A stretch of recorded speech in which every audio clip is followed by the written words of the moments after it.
Iran শুধু হুমকি দিচ্ছে না, বার্তা দিচ্ছে। সেই বার্তা হলো পরবর্তী সংঘাত শুরু হলে যুদ্ধ আর কেবল পারস্য উপসাগরের পানিতে সীমাবদ্ধ থাকবে না। শত্রুপক্ষ যদি ইরানের ভেতরে হামলা চালায় তাহলে পাল্টা আঘাত পৌঁছে যেতে পারে মধ্যপ্রাচ্যের বাইরে থাকা মার্কিন সামরিক স্থাপনায়। তেহরানের সাম্প্রতিক বক্তব্যের ঠিক এই আত্মবিশ্বাসী সবচেয়ে বেশি চোখে পড়ছে।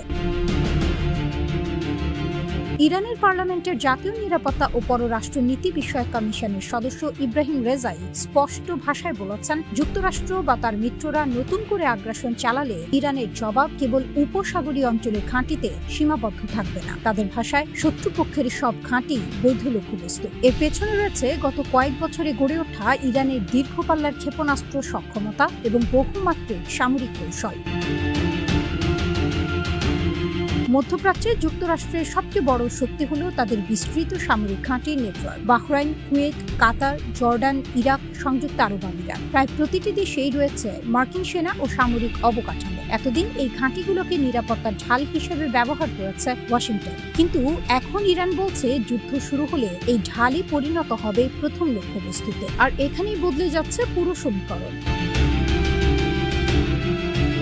ইরানের সর্বোচ্চ সামরিক কমান্ড খাতাম আল আম্বিয়া সদর দফতরের কর্মকর্তারাও সতর্ক করে বলেছেন, যারা যুক্তরাষ্ট্রকে সামরিক সহায়তা দেবে কিংবা নিজেদের ভূখণ্ড মার্কিন অভিযানের জন্য ব্যবহার করতে দেবে তারাও সংঘাতের বাইরে থাকবে না। অর্থাৎ তেহরান শুধু যুক্তরাষ্ট্রকেই নয়, তার আঞ্চলিক সামরিক নেটওয়ার্ককেও চাপের মুখে ফেলতে চাইছে। এই আত্মবিশ্বাসের উৎস ইরানের ক্ষেপণাস্ত্র ভাণ্ডারে। গত কয়েক বছরে ইরান যে অস্ত্রটির উপর সবচেয়ে বেশি গুরুত্ব দিয়েছে সেটি হলো খাইবার শেকার। এটি একটি মাঝারি পাল্লার ব্যালিস্টিক ক্ষেপণাস্ত্র, যার পাল্লা প্রায় 1450 কিলোমিটার। আধুনিক গাইডেন্স প্রযুক্তি ব্যবহার করায় এটি দ্রুত গতিতে উড়ে গিয়ে প্রতিরক্ষা ব্যবস্থা ফাঁকি দিয়ে লক্ষ্যবস্তুতে আঘাত হানতে পারে বলে ইরান দাবি করে। এই পাল্লার মধ্যে থাকা যুক্তরাষ্ট্রের বহু সামরিক ঘাঁটি সরাসরি ঝুঁকির মুখে পড়ে। ইরানের সামরিক শক্তির আসল আলোচনায় আসে যখন দীর্ঘ পাল্লার ক্ষেপণাস্ত্রের প্রসঙ্গ ওঠে। তেহরান বহুদিন ধরে দাবি করে আসছে তাদের কিছু ক্ষেপণাস্ত্রের পাল্লা 2500 কিলোমিটারেরও বেশি। বিভিন্ন সামরিক বিশ্লেষক মনে করেন, ইরান প্রকাশ্যে যতটুকু দেখায়, বাস্তবে তাদের গবেষণা ও সক্ষমতা তার চেয়েও এগিয়ে থাকতে পারে। এই কারণেই এখন মধ্যপ্রাচ্যের বাইরের মার্কিন স্থাপনাগুলোকেও আলোচনায় নিয়ে আসছে তেহরান।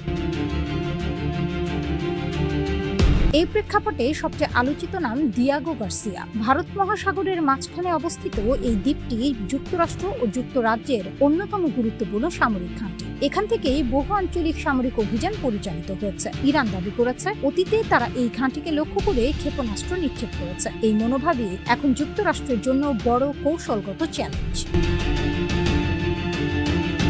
কারণ আধুনিক যুদ্ধে শুধু ক্ষেপণাস্ত্রের সংখ্যা নয়, প্রতিপক্ষের প্রতিরক্ষা ব্যবস্থাকে বিভ্রান্ত করার ক্ষমতাও গুরুত্বপূর্ণ। ইরান বহু বছর ধরে ব্যালিস্টিক ক্ষেপণাস্ত্র, ক্রুজ ক্ষেপণাস্ত্র এবং ড্রোনকে একসঙ্গে ব্যবহার করার কৌশল নিয়ে কাজ করছে। একটি আক্রমণে বিভিন্ন উচ্চতা, বিভিন্ন গতি এবং বিভিন্ন দিক থেকে অস্ত্র ছুড়ে প্রতিপক্ষের আকাশ প্রতিরক্ষা ব্যবস্থার উপর চাপ সৃষ্টি করাই তাদের মূল লক্ষ্য। এতে প্রতিরক্ষা ব্যবস্থা একই যোগে বহু লক্ষ্য সামলাতে বাধ্য হয়।